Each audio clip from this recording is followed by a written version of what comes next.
থাইল্যান্ডের রাজধানী ব্যাংককে আগামী মাসের প্রথম সপ্তাহে অনুষ্ঠিত হতে যাচ্ছে বিমস্টেক জোটের শীর্ষ সম্মেলন। এই সম্মেলন ঘিরে জোর আলোচনা ছিল অন্তর্বর্তী সরকারের প্রধান উপদেষ্টা মোহাম্মদ ইউনূসের সঙ্গে ভারতের প্রধানমন্ত্রী নরেন্দ্র মোদীর বৈঠক নিয়ে।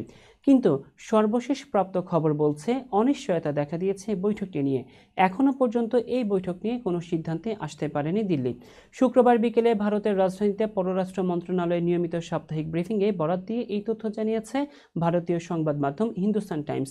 ব্রিফিংয়ে এ বিষয়ে এক প্রশ্নের জবাবে ভারতীয় পররাষ্ট্র মন্ত্রণালয়ের মুখপাত্র রণধীর জয়সওয়াল বলেন যে দ্বিপাক্ষিক বৈঠকের কথা আপনারা জানতে চাইছেন সে ব্যাপারে এই মুহূর্তে আমার কাছে শেয়ার করার মতো কোনো আপডেট নেই। এর আগে দিল্লিতে ভারতের পররাষ্ট্র মন্ত্রণালয়ের সূত্রগুলো জানিয়েছিল এপ্রিলের 2 থেকে 4 তারিখ ব্যাংককে বঙ্গোপসাগরীয় দেশগুলোর জোট বিমস্টেকের শীর্ষ সম্মেলনের ফাঁকে ভারতের প্রধানমন্ত্রী এবং বাংলাদেশের প্রধান উপদেষ্টার মধ্যে একটি বৈঠকের আয়োজন করা যায় কিনা ঢাকার কাছ থেকে তারা সেই প্রস্তাব পেয়েছেন। কিন্তু সেই বৈঠক হবে কিনা ভারতের পক্ষ থেকে এখনো পর্যন্ত সিদ্ধান্ত হয়নি।